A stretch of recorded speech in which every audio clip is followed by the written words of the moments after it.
বোকাঘাট হনুমান মন্দিৰৰ হনুমান জয়ন্তী উপলক্ষে ইয়াত এই বছৰত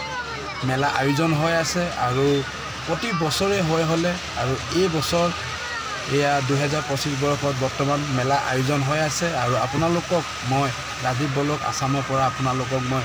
অলপমান আপোনালোকক দেখাব বিচাৰিম আৰু আপোনালোকেও যাতে এই মিনি বলকটো যাতে আপোনালোকে শেষলৈকে চাই থাকিব আৰু আপোনালোকক মই জনালো যাতে আপোনালোকে এই বছৰো আপোনালোকে মেলা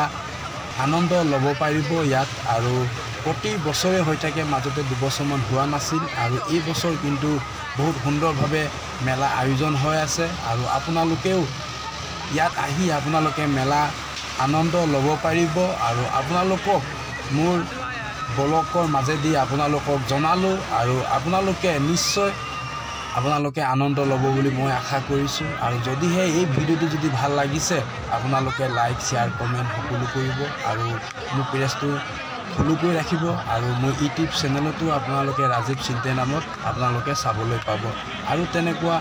বেলেগ ধৰণৰ ভিডিঅ'ৰ মাজেদি আপোনালোকৰ মাজত মই আহিয়ে থাকিম আজিলৈ বাই বাই।